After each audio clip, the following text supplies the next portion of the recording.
నా అన్వేష్ పైన మాత్రం మామూలుగా చూపించుకోవట్లేదు. మన ఇండియన్స్ గట్టిగా ఇచ్చి పడేస్తున్నారు. ఒక్కసారి దోల తీర్పేదట ఎలా ఉందో ఒకసారి చూద్దాం.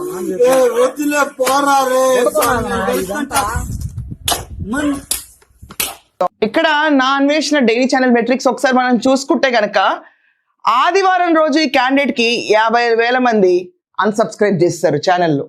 మళ్ళీ మనం ఇంకో సకంగా చూసుకుంటే సోమవారం రోజు ఏకంగా 1,00,000 మంది, మంగళవారం మనం చూసుకుంటే ఇవాళ ఇప్పుడు దాకా 30,000 మంది. అంటే ఇక్కడికిక్కడే మనం చూసుకుంటే ఈ క్యాండిడేట్ కి 180K సబ్స్క్రైబర్స్. హుష్ ఫడాక్. నేను పోతానన్నయ్య, నేను పోతాను, నాకు ఇది వద్దన్నయ్య, నేను పోతాను. ఒక లెటర్ చూపిస్తాను మీకు. గరికిపాటి వారి సంబంధికులు రిలీజ్ చేసిన లెటర్. గురువు గారి పట్ల అనుచిత వ్యాఖ్యలు చేసిన వ్యక్తుల ఛానళ్లపై చట్టరీత్యా చర్యలు తీసుకోబడటం ఖాయం. అంటే ఏంటి?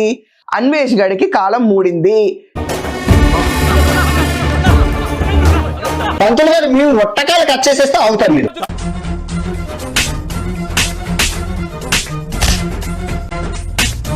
చీరలోనూ మీ అందం నిండుగా కప్పుకునే బట్టల్లోనే ఉంటుంది తప్పితే సామాను కనపడే దాంట్లో ఏం ఉండదు. నువ్వేమో రాతగాని చెప్పడానికి ఇది ఏమన్నా నోట్లో ఏం పెట్టుకోవడం సార్, నాకు అర్థం కాలేదు. నేను హిందువునే అంటూ మరో వీడియో కూడా విడుదల చేశారు. పక్కన పెట్టి శివాజీ గారు, నేను మిమ్మల్ని అన్న మాటలు నేను వెనక్కి తీసుకుంటాను. మీరు ఎలాగైతే వెనక్కి తీసుకుంటున్నారో సామాను అన్న పదాన్ని, నేను కూడా మిమ్మల్ని అన్న బూతులు గాని వాటిలు గాని వెనక్కి తీసుకుని క్షమాపణ చెప్తున్నాను. ఎక్కడికి వెళ్ళినా బలుపు తగ్గించి బతికితే 10 మందిలో ప్లేస్ ఉంటుంది, పద్ధతిగా బతికితే 10 ఏళ్ల లైఫ్ ఉంటుంది. యూట్యూబ్ వ్యూస్ కోసం యాంటీ ఇండియన్ అంటూ ఉన్నారు. నాన్ వేషన్ గాడు దేశద్రోహి, నాన్ వేషన్ గాడు ఒక దేశ దిమ్మరై, ఒక గాలి గసై గాడు. షాల్వా కప్పాల్సింది పోయి, పొగడాల్సింది పోయి, ఇంకా అవార్డు ఏదైనా ఉంటే నాకు ఇవ్వాల్సింది పోయి. ఏంది మాట? 6 కోట్ల బ్యాంక్ బ్యాలెన్స్ తో హ్యాపీగా ఉన్నాడు.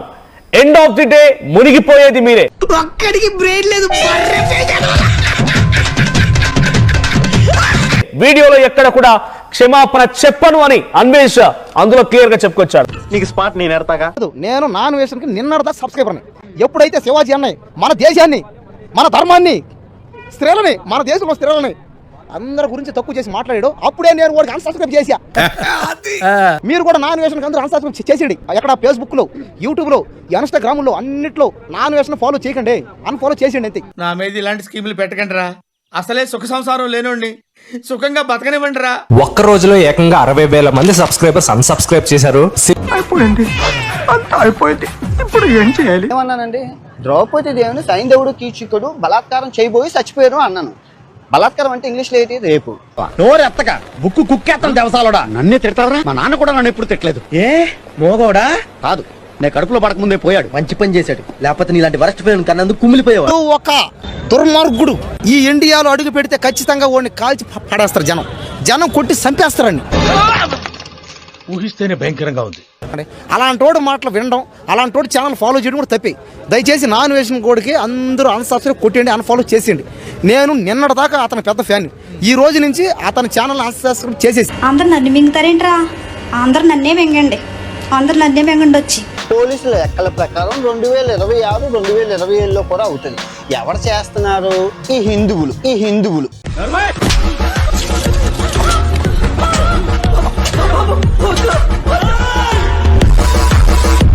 ఒక్క లాభం చెప్పి ఇండియా రావడానికి పొల్యూషన్, అన్ని పొల్యూషన్, దరిద్రం. ఏ రకంగా తీసుకోవాలి దీన్ని? రేపు నా కూతురు పూర్తి రేపు చేసేస్తా. ఏంటి సార్ ఈ పరిస్థితి? దరిద్రం.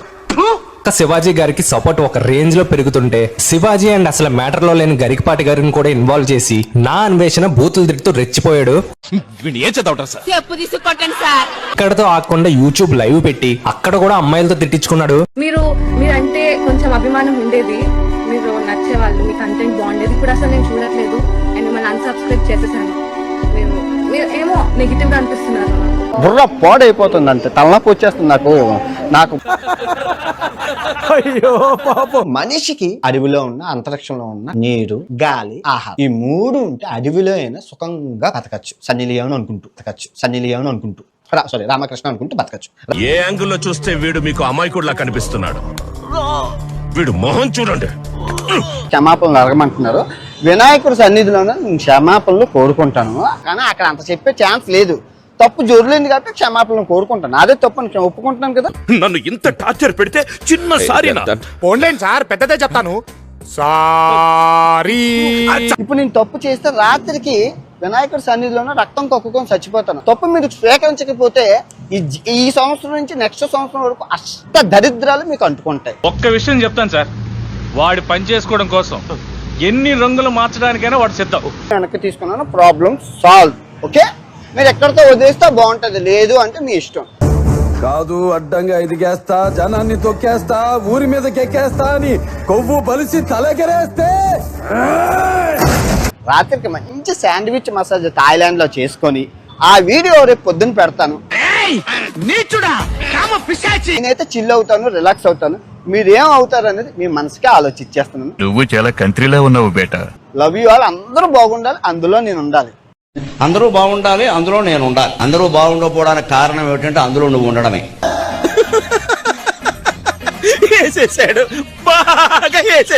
సీరియస్లీ చెప్తున్నాను, చాలా బాధ అనిపిస్తుంది. నా కొడుకు ఇండియాలో ఉన్న సబ్స్క్రైబర్ల ద్వారా 6 కోట్లు సంపాదించారని చెప్పి ఇండియా వాళ్ళందరినీ తిడుతూ ఇండియా దరిద్రం అని చెప్తూ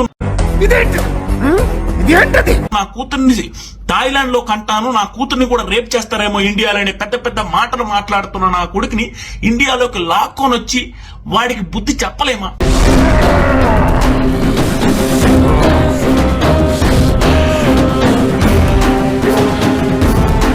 అదండి, తెలుగు రాష్ట్రాల్లో ఉన్న వాళ్ళు ఆడంగులు గాని ప్రపంచ యాత్రికుడు ఆటగాడు కాదు.